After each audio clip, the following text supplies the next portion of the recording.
You're at McDonald's and you feel like a double cheeseburger, so you find yourself in front of one of these self-service ordering kiosks, which we'll call self-ordering kiosk, present in almost all the chain's restaurants now. You start to navigate and end up buying a Big Tasty with fries, a Coke, nuggets, and a McFlurry for dessert. Once you see your food in front of you, you feel guilty for ordering much more than what you initially wanted. Self-service kiosks in fast food restaurants have made this experience common for many people. The average order has become increasingly large. But why? Today, we're going to talk about one of the most used user interfaces in the world and its countless tricks to take as much money from you as possible. McDonald's is by far the most valued fast food chain in the world. Its stock price has almost quadrupled over the last 10 years. Today, there are over 40,000 McDonald's restaurants in the world, many of which are called restaurants of the future. The Bureau of Labor Statistics are a key factor in the success of this concept. With their large touchscreens, they look like large double-sided smartphones. McDonald's is considered a pioneer in the fast food industry in terms of its terminals. They tested the first terminals in Europe in 2008, and today, you can find them in almost all these restaurants. Burger King, KFC, and other chains soon followed suit. Steve Westerbrook, former chief executive officer of McDonald's, confirmed the terminals boosted profits by around 15%. Its main reason is simple. Customers take much longer to place their orders, but some of you must be wondering how that happens. I thought I was much quicker at the terminal. Design influences our choices, not just at McDonald's, but in our daily life. Let's look more closely at the example from the beginning. To recap, you only wanted to order a double cheeseburger when you walked into the restaurant. In the main menu, you are presented with super tempting images of burgers. The costliest items, such as the Double Royal, are especially noticeable. On the left are the various food categories. Here, McDonald's will set a reference value that you will unconsciously compare the other items to later. Even if you don't choose the most expensive burgers, the double cheeseburger now seems quite affordable compared to the others, which will make you more likely to increase your order. We just saw 2 examples of nudging. The nudge theory, according to Wikipedia, is a concept from behavioral sciences suggesting that indirect suggestions can influence motivations and prompt decision-making in individuals at least as effectively as an order, law, or enforcement. Nudges, therefore, are designs intended to influence our behavior by presenting options in different ways, sometimes subtly and sometimes much more obviously. For McDonald's, the side icons are significantly smaller than the prominently displayed central menus. More space on the interface demands more of your attention. The same thing happens once you enter the submenu. The most expensive burgers will be at the top, and the cheapest ones will be at the bottom. It's like in a supermarket, when you go shopping at Carrefour or Auchan, you have to bend over or scroll to see the cheap items. The most expensive items will be at eye level, and as a result, we don't even notice the double cheese because of all the burgers that are much juicier at the top. The Big Tasty is too irresistible to turn down. The terminal asks us to make it a meal, and we're going to say yes, why not? Some fries and a Coke. Go on, they go well together. Should I get the regular menu or the large menu for only 50 cents more? Of course, it makes sense, the large one. Then something else, a cheeseburger. No. Nuggets? Why not? The vibrant animation displayed during a purchase is intentional. It's there to reward you and make you feel good about adding items to the cart. The terminal doesn't lead directly to the checkout. It takes us right back to the menu. Now that you're looking at it, a dessert would go down well too. Why not get a McFlurry? But wait, how much is that now in total? Down below, it says 19.97 euros. This thing, it's called a dark pattern. Dark patterns are designed to lead users to do things that are not in their best interest.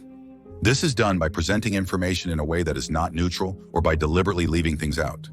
A classic example would be the Accept All Cookies button in green, while it takes several clicks to select only the necessary cookies.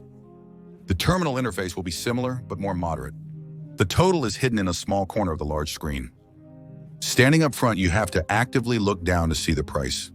For McDonald's, maximizing the value of the average order is a business strategy that is key. But for you, the price should be a minor detail next to all the colorful products. The screens are as big as they are to present the information as clearly and attractively as possible. They are also designed for accessibility. Now, it's finally time to pay, and here, another nudge. This nudge aims to encourage you to pay by card. The cash payment option button at checkout is very small for specific reasons. When you pay by card, you are more likely to make impulsive purchases and spend more money in general. In fact, when I go shopping, I tend to take cash to manage to limit myself. Who else in the community uses this technique? Let me know in the comments. Moreover, the double-sided order terminals will allow more people to order at the same time. Up to 70% of customers leave the place when there are more than 7 people in the queue. I'm familiar with it as I worked at McDonald's when I was a student. You pay almost 20 euros for a full menu, nuggets, and a dessert. In total, 2,300 calories. Once the food is before you, especially after devouring it mercilessly, you wonder how it happened again. The interface is a great example of upselling. During the ordering process, you were tricked, or at least subtly manipulated, into buying more than what you had initially planned. Instead of the double cheese, you end up with a big tasty menu, its nuggets, and this extra McFlurry. Through many small steps, the terminal confronted you with moments of comparison. These comparisons will create subconscious pressure. Each step of the ordering process seemed rational to you at that time. You may have even thought you were getting a good deal. But imagine if you had to stick with that choice. A double cheese for 350 euros or a menu plus nuggets and ice cream for 19.99 euros. You would probably have chosen the simple burger. This example is of course slightly exaggerated, but increasing your basket is extremely important for McDonald's. The margin on a single burger is low. It's only when you add drinks, fries, and ice cream that your order becomes really profitable for the chain. These additions are inexpensive and simple to make. That's why the menu is crucial for McDonald's. It uses the principle of bundling. The price is based on the most expensive product, like the Big Tasty. For McDonald's, the extra drinks and fries will make the offer interesting, while for the customer, it seems to be a good deal, because the menu items are much cheaper together than if they were purchased separately. Cross-selling will also be crucial in menu management. The terminal recommends additional products. It's more efficient than the usual. Do you want fries with that? They ask at the counter. There's no social pressure, often no queue behind you, no one is watching you. Often customers are back-to-back in front of the terminals, and that's how you end up with nuggets that you hadn't planned on buying. McDo confirmed that the average size of orders at their terminals was slightly higher than at the counter. In 2015, the fast food company declared that they served over 69 million customers each day in over 100 countries. About half of all orders were placed via the terminals. This makes the McDonald's terminal one of the most used interfaces in the world, probably only surpassed by TikTok, Instagram, and others. McDonald's collects vast amounts of daily data that it could utilize for purposes such as A/B testing. We could randomly show customers different versions of buttons, like different sizes, colors, or different wordings. Some customers might see a recommendation for a 6-piece nugget, while others a 9-piece one.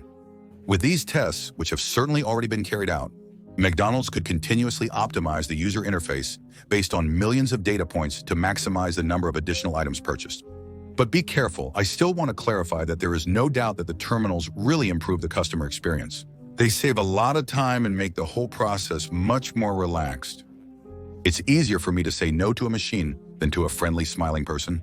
And so it's also a real blessing for introverts. And you're sure not to be judged by the machine on your cheat meal day. But as we just saw, terminals also have a disadvantage. They are specially designed to lead you to maximize your bad decisions. The techniques are often unseen at first, but not unique. So, are you more of a terminal or cash register type? Speaking of manipulation, discover the techniques luxury brands use to massively take all the money from the working classes.